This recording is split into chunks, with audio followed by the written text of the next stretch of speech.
ኢትዮጵያ በዓለም ሀገር አቋራጭ ሻምፒዮና ከዓለም ሁለተኛ ደረጃን ይዛ አጠናቃለች። በዚህ ውድድር ላይ የተሳተፉ ወጣትና አንጋፋ የኢትዮጵያ የአትሌቲክስ ቡድኖች ዓለምን በድጋሜ አስገርመዋል። በነገራችን ላይ የዓለም ሀገር አቋራጭ ሩጫ ላይ በርካታ ኢትዮጵያውያን ታሪክ የሰሩበት ነው። እነ ቀነኒሳን እነ ኃይሌ ገብረስላሴ ማስታወስ እንችላለን።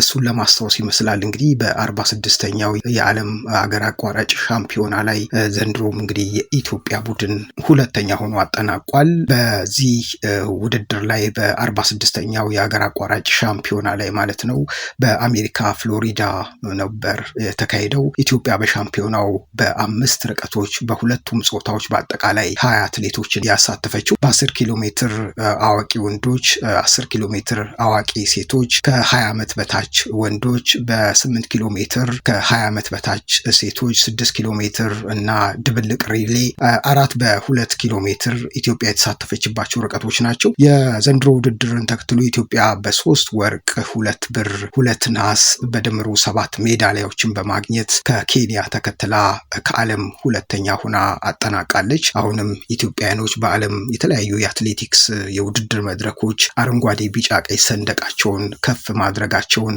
መቀጠላቸውን ነው የትላንቱ የዓለም ሀገር አቋራጭ ሩጫ ውድድር የሚያሳየው። ከ20 ዓመት በታች ሴቶች 6 ኪሎ ሜትር ውድድር አትሌት ማርታ አለማየሁ በ18 ደቂቃ ከ52 ሴከንድ አንደኛ በመውጣት ለኢትዮጵያ በሻምፒዮናው የወርቅ ሜዳሊያ አግኝታለች። በዚህ ወቅት ማርታ ምንድነው ብላ የገለጸችው? እህቴን አይቼ ነበር የሩጫ ውድድር የጀመርኩት ሳድግ ልክ እንደ ታዋቂዋ ጥሩነሽ ዲባባ መሆን እፈልጋለሁ። በወርቅ ሜዳሊያ በማግኘቴ በጣም ደስተኛ ነኝ ብላለች። እንግዲህ የአገር አቋራጭ በ6 ኪሎ ሜትር በወጣት ታዳጊዎች ማርታ አለማየሁ የወርቅ ሜዳሊያ አግኝታለች። ኢትዮጵያ በአዋቂ 10 ኪሎ ሜትር ወንዶች እና ሴቶች በቡድን 2 የወርቅ ሜዳሊያን ያገኘችበት ውድድር ነው። በአዋቂ 10 ኪሎ ሜትሮች 10 ኪሎ ሜትር ወንድ ፍጻሜ አትሌት በሪውን አረጋዊ ሁለተኛ በመውጣት የብር ሜዳሊያ አግኝቷል። እሱም ለወርቅ ለማግኘት ነበረ ሲወዳደር የነበረው።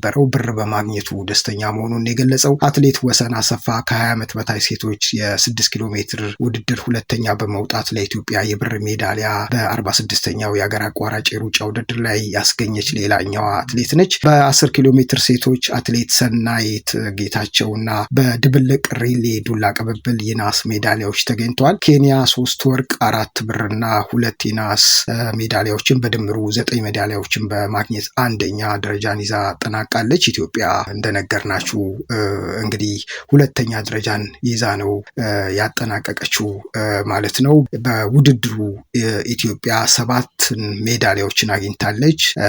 3 ወርቅ፣ 2 ብርና 2 ነሐስ ሜዳሊያዎችን ያገኘችበት የውድድር መድረክ ነው። ኡጋንዳ 3ኛ ደረጃን ይዛ ጨርሳለች። አውስትራሊያ፣ ፈረንሳይ፣ ጃፓን እና አሜሪካ ሌሎች ሜዳሊያ ሰንጠረዥ ውስጥ የገቡ ሀገሮች መሆናቸው ታውቋል። ኢትዮጵያ በሻምፒዮናው ተሳትፏ ታሪክ የዘንድሮን ጨምሮ 112 የወርቅ ሜዳሊያ አግኝታለች። 123 ብር፣ 67 ነሐስ ሜዳሊያዎችን በዓለም ሀገር አቋራጭ ሻምፒዮና ያገኘችው ነው። አጠቃላይ በድምሩ 302 ሜዳሊያዎችን በማግኘት ኬንያን በመቀጠል ስኬታማዋ የአትሌቲክስ ሀገር ለመሆን ችላለች ማለት ነው። ኢትዮጵያ ኬንያ የዘንድሮን ጨምሮ 160 ወርቅ፣ 114 ብርና 80 የናስ ሜዳሊያዎችን በድምሩ 354 ሜዳሊያዎችን በማግኘት የበላይ ሆናለች። እንግዲህ በዚሁ በ46ኛው ሀገር አቋራጭ የሩጫ ውድድር ላይ በርካታ ወጣቶች ታይተዋል ማለት ነው። ለኢትዮጵያ ተስፋ ያላቸው መሆናቸውን ነው ያንጸባረቁት።